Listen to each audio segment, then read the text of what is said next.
just get your mind together and come on across to me.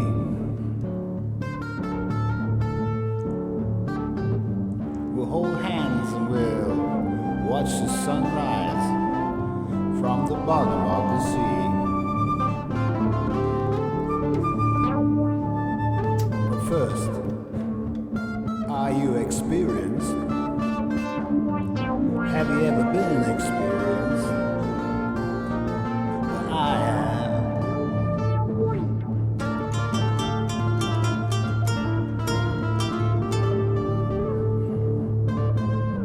Probably scream and cry at your little world won't let you go.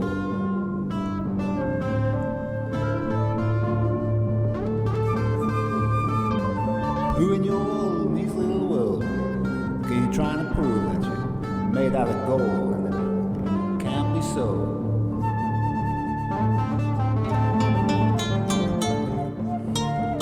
But first, are you experienced?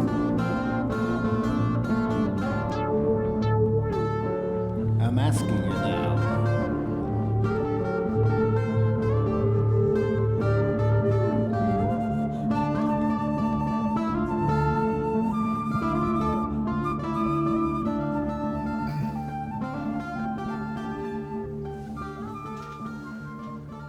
Well, what have we here then? After 8, what does this mean? After 8 comes 9, and 9 in German means no. And so the 8, you'll notice that 8 is everything goes up to the next level. You get up to 8 and then you're supposed to pass your tests and jump up to the next level. And if you get stuck on 9, then you kind of have to come back and do it all over again, don't you? And so these are all the movies that kind of got stuck on 9 really.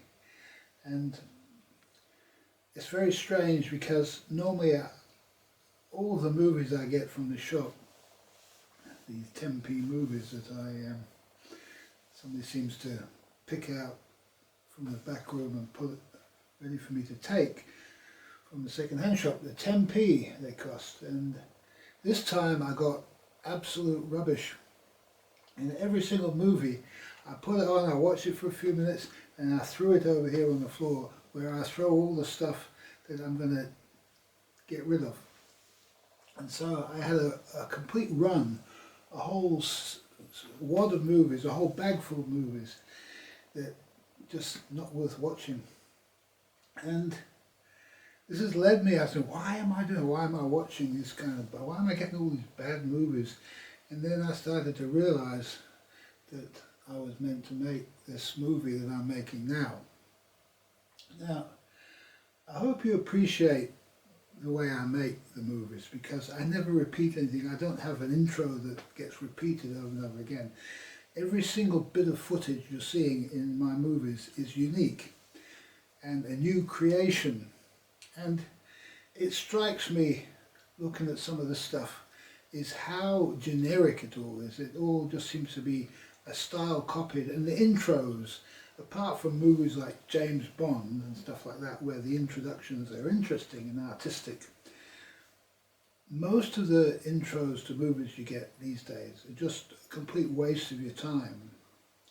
First of all, you have to wade you through the piracy warnings and all this evil stuff, mind control games, propaganda that the servants of the deep state are throwing at you. And then you've got to watch through all these bad movie reviews with bad sound and bad, everything bad about them. Unable to skip through them until you get to the main movie, and it's kind of like 25 clicks later and 5 or 10 minutes of your time wasted. You're watching the movie, and God help you if you turn the thing off and start again, because you'll have to wade through it all again. So you can see that this movie making industry has fallen to a fairly low, and it seems to me that most of the movies I like watching were made before the 1980s,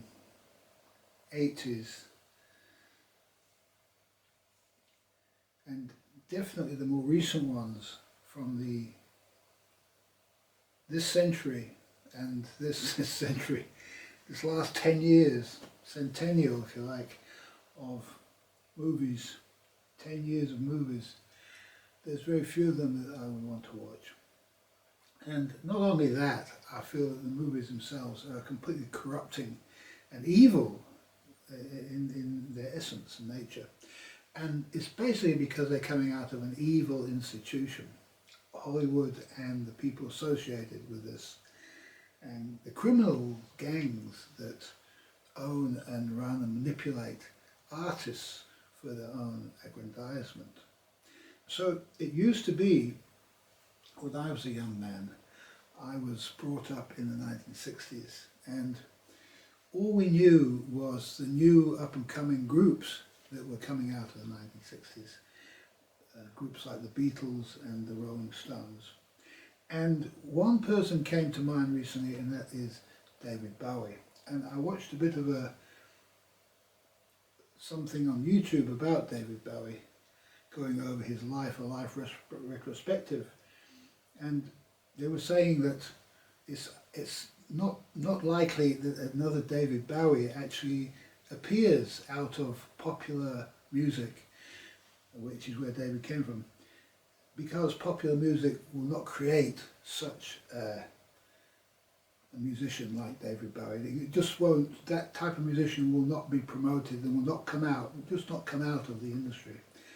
And the same may well be said to the great filmmakers who may have been, but because they are not in alignment with the aims and objectives of Hollywood and not prepared to do what they're told, therefore their work languishes unseen by the public.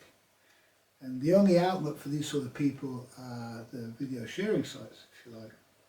And to never make money from their art, to live in poverty, which is, I suppose, is a tradition of artists and something that I've led my whole life. I've lived as an artist in poverty. I wasn't always an artist, although I probably was, the work that I did was of an artistic nature in the computer industry, but I was well paid for that. The computer industry, when it first created, the computer industry was like the Hollywood industry.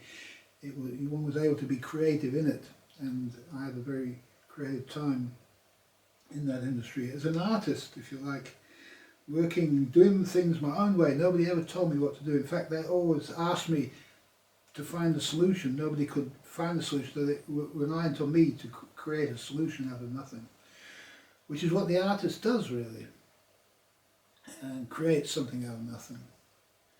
And the antithesis of the artist is the copyist, the person who copies what somebody else has done.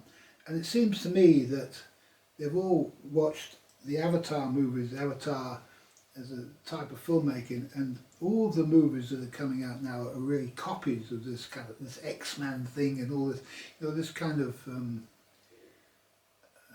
fantasy meets reality in an unreal world.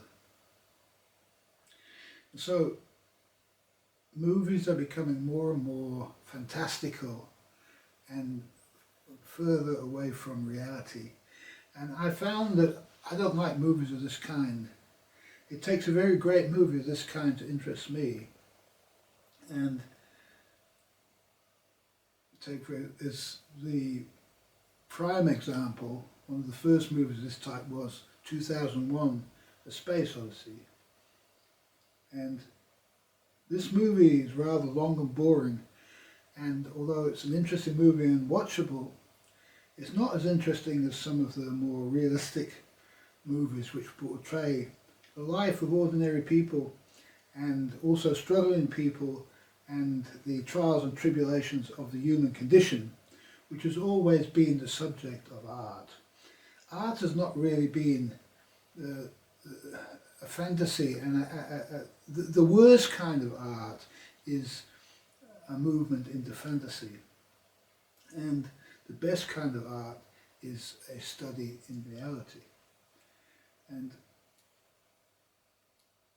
modern art was a movement into a non-reality kind of art, and one can see good things. There's been good art come out of this type of an adventure, yet it's few and far between compared to the great art that was produced in realistic subject matter, as the kind of pictures that you see in the background of my videos are realistic artwork. And photography is generally a realistic art, and movies are supposed to be an advancement in photography, and I feel for it to go into the kind of direction it's going into now, which is going to evolve into artificial intelligence generated movies, which are going to be the most boring things you've ever seen in your life. Just full of cuts and scenes and changes and colours, and you know, what's the difference between that and taking drugs, drinking alcohol? It's just an escape from reality. And so,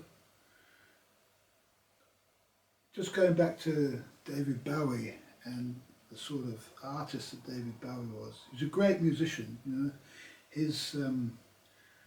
His understanding of music was at the highest level of the great jazz artists. Beyond that, his compositions went beyond jazz into some kind of avant-garde area, and I believe he's one of the greatest of musicians of the modern era. And today, whilst obviously doing the research for this video, I watched for the first time Amy Winehouse perform, first some early movies of hers and then her later Condition, and I was impressed to see Amy Winehouse play jazz guitar and sing at the same time, being the highest artist amongst the orchestra, also showing great virtuosity in this respect.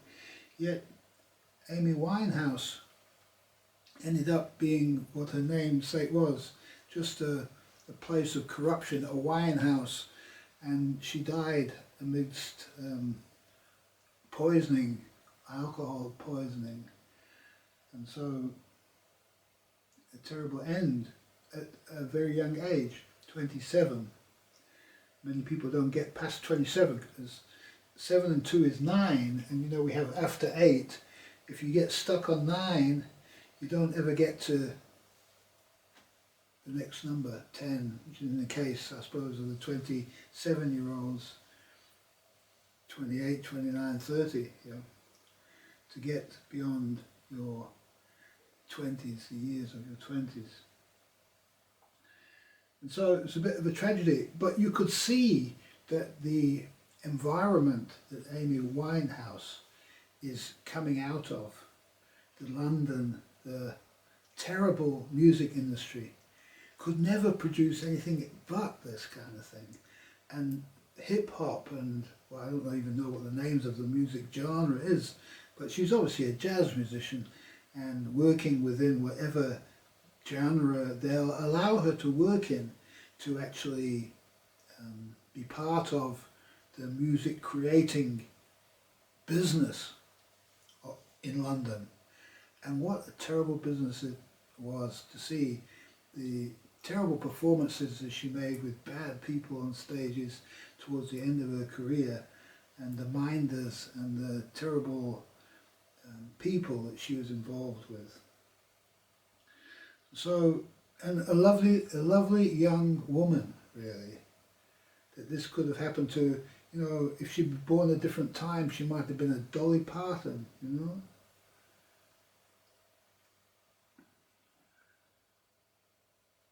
I'll take 5.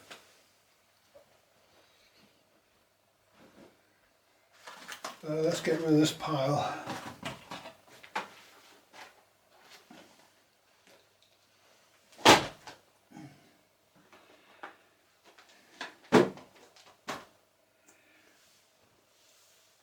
Now, what I sometimes have to do is find a movie that my lady can watch together with me, and it's not possible to just put any old movie on and hope that you're going to get a movie that you can show to a lady, because some of this bad stuff on the floor here, you won't want to see 1 second of it. It would pollute her completely. Ladies are far more sensitive to this than men are. Men can cope with loads of stuff like this. And so what we have here is a selection of movies that I thought I might be able to show my lady out of my recent watchings. And so this is a really, really great movie. She loved every minute of this. It's probably the best movie I've seen in years. And it's about the GDR, and like, it's a bit of a fantasy too, but it's a fantasy that portrays a reality that might have been, and that has been lost. The potential of it has been lost because of Mikhail Gorbachev, I suppose. Anyway, if you ever get a chance to see this movie, really, really, it is so great. I'd rate this movie as high as anything ever made, the top 10 movies of all time. Now, this is just a bit of light entertainment. It has ladies in it, has men in it.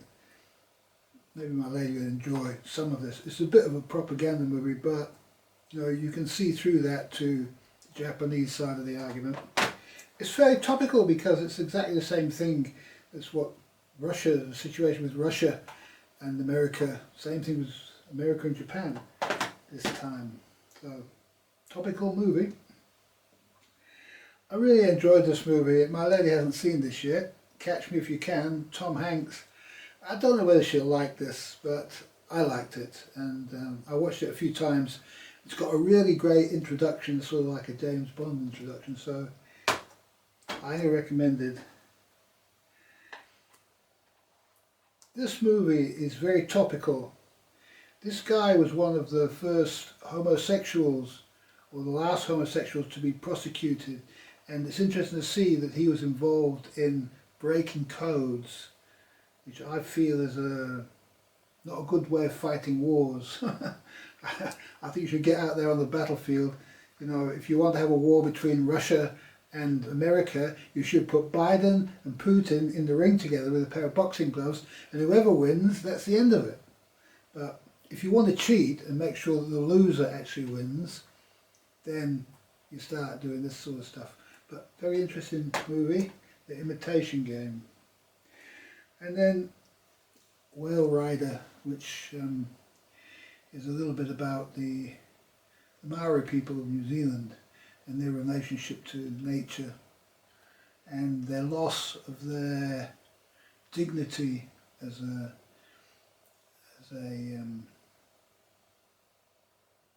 natural species of human being taken over by an unnatural, devolved, corrupted humanity.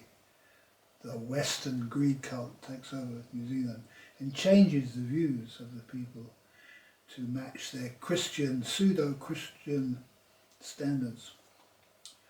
Well, Rider, it's not that great movie. I give it like 6 out of 10, but it's a movie that you could take a lady to, you know, unlike most of this bad stuff down here, which I'm not even going to show you what it is, just terrible, terrible evil.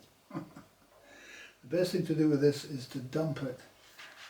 You know, some people have to watch this stuff, and so what I'm going to do with these movies is I'm just going to take them down the road and I'm just going to put them in a pile of books and then stuff that people can help themselves to. There's a special place here in Bromyard, a help yourself place, where you can put stuff that you don't want anymore and people can help themselves.